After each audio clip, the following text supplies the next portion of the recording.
There's been a lot of talk about preserving cash during this difficult time of COVID-19.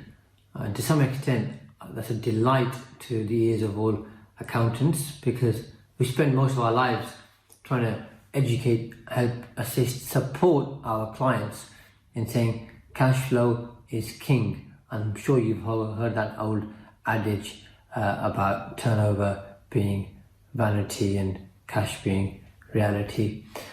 I find a lot of people still don't pay as much focus and attention to cash as they should do. And also people get confused between what the profit and loss account represents and what a cash flow statement represents. And some people are even confused at the end of the year when they say, for example, I've made say £50,000 profit, but I've only got £30,000 in the bank. Why is that? Why do those two figures not match up? But that's not something which I'm going to cover today, and I might cover it on a different recording. But the key focus today is to share with you some of the things I think you should be doing to look after your cash flow in terms of all the different government grants, benefits, allowances, call them what you like, that are available out there, so that you preserve your cash during these difficult times, so you can survive. Because the whole emphasis, I guess, right now for most people is survival. How do we get through this particular period? Unknown period, by the way. Is it 2 weeks? Is it 4 weeks? Is it 6 weeks? Is it 3 months? Is it 6 months? Nobody really knows. So the first one you should be looking at is check through your insurance policy and see if it covers business interruption in relation to a pandemic. I assume most small businesses probably won't have that cover, but it's worthwhile checking, especially if the government has asked you to close your business down.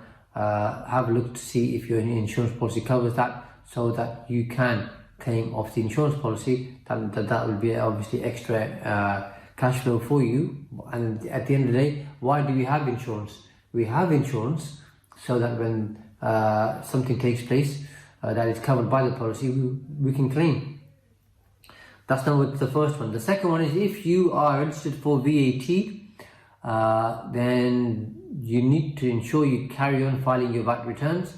However, you don't need to pay any VAT until 30th of June 2020. That's what the government has, the deferral that the government have given us, or which will be obviously policed by HMRC. But you still have to file your VAT return. But do make sure you cancel your direct debit, because if you don't cancel your direct debit, HMRC may inadvertently take money out of your account, because their systems are set up in a way where you file your VAT return and then the system takes the direct debit on and around the 7th of the following month. So cancel your direct debit to be on the safe side, and in fact that's what HMRC are also advising people to do. And then you have to make up for your VAT payments by the end of the tax year. So in this particular case, it's going to be the 31st of March 2021, although the end of the tax year is the 5th of April 2021, because we make payments usually at the end of the month. You'll have to make your payments up by the 31st of March 2021. So again, you'll have quite a few months to make up those payments, and that additional cash that you preserve can be spent on looking after your business. If you are in a particular business where you are fortunate enough, I'd say, where you get refunds on a regular basis, for example, you could be a butcher and most of your stuff's zero rated, and therefore you claim back VAT on all of your inputs. And if you're on quarterly returns, register for monthly VAT returns, so you can claim back VAT on a monthly basis as opposed to waiting every quarter. That's going to help you speed up the rate at which you get cash coming back into your business. So think about that, and it's quite important that you register for monthly VAT returns if that applies to you. If your business is going to be affected by coronavirus in a very big way, depending on what your turnover is, if your turnover goes below the VAT deregistration limit, then consider deregistering for VAT, prepare a cash flow, look at the effects and speak to your accountant. But if you think that your business is going to be affected so much that you're below the VAT deregistration threshold, then I would say seriously consider deregistering for VAT. If you don't need to pay VAT, why do it? Something else which you should do is think about issuing pro forma invoices or a request for payment. That means on that particular payment you don't have to charge VAT, and then you can issue a VAT invoice later. So think about using a pro forma invoice or a request for payment invoice, or sometimes as accountants and lawyers call it a fee note, but don't call it a VAT invoice. That should be able to assist you to some extent. If you think you are going to have bad debt because customers aren't paying you, then you can get bad debt relief on the VAT element. Again, look at that with your accountant. If that's the case, make sure you claim that bad debt relief and get obviously the VAT back from your next VAT return. That is going to help you to some extent. If you are a landlord and you cannot, if you are a tenant in a commercial properties, contact your landlord. And if you're struggling to make the VAT payments, the rent payments, let your landlord know, and they can't evict you per the government guidelines, and they should allow you time to pay your rent, and the commercial tenants protection or the eviction protection from eviction is up until the end of June, so 30th of June 2020. So if you can't pay your rent, speak to your landlord, be in communication. I'm sure most landlords are going to be helpful anyway. Of course, they've got their own bills to pay, but they are going to be helpful to keep in communication with them and let them know sooner rather than later. If you have a small business and you're claiming small business rates relief or rural rates relief, you should qualify. As long as you qualified for small business rate relief and rural rate relief as at the 11th of March 2020, then your council should pay you a £3,000 or give you a £10,000 government grant. If that's not the case, contact your council and let them know that you qualify. I know quite a few clients and contacts who already had the £10,000. So if you qualify, your council should be in contact with you. If you need the cash quickly, which most businesses do right now, contact the council yourself. Don't wait for them to approach you.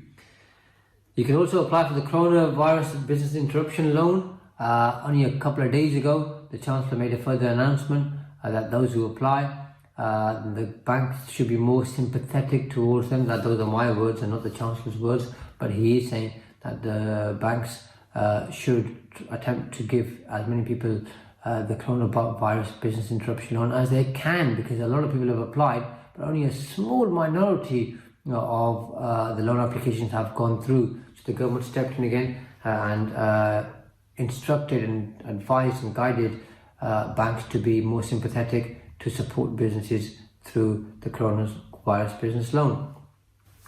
Something else which you should be considering is if you have employees and you're about to make them redundant or you can't afford to pay their salaries, then think about furloughing those employees.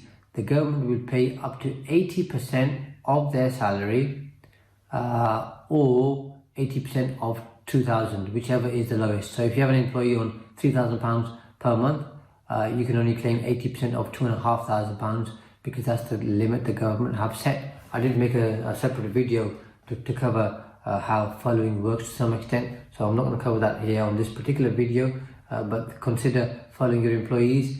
Furloughing kicks in from the 1st of March, so if you made any employees redundant on 1st of March or soon after then, you can put them back on the books and they'll get 80% of up to £2,500 per month. So think about that. If you haven't made furloughed your employees and you're struggling to keep them on, you can even do that now. So consider that. If you are a director of a limited company, then you can furlough yourself. So the guidance has become more clear in the last few days. And you can still carry out statutory director's duties like company filings, etc. And that won't be breaking the rules. And also, if your employees are on furlough, they can still carry out training and they can still do voluntary work. So a lot of people weren't clear on that, and the guidance has made that very clear. If you are self-employed, i.e. a sole trader partnership or running through a limited liability partnership, and your profits are less than £50,000 a year, then you can get the self-employment income support grant. Again, there's a lot of guidance online, so I won't cover that here today, but think about that, and that applies to you, then you can claim that. If you're a limited company director and a shareholder, you can only furlough yourself and your employees. You will not qualify for the self-employment income support grant because you're not self-employed per se. Speak to your mortgage company and on your personal mortgage and get a 3-month holiday repayment. The same applies to any of the loans that you have. Speak to those lenders and apply for a mortgage loan.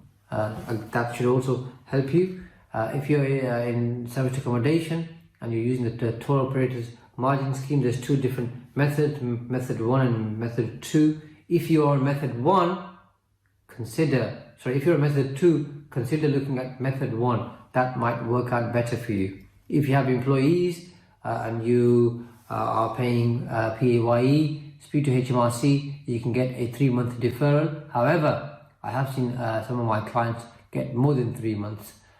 So don't just settle for 3 months. If you need more time, HMRC are being lenient, to be fair to them. Speak to them and try and get a deferral of longer than 3 months if you need that.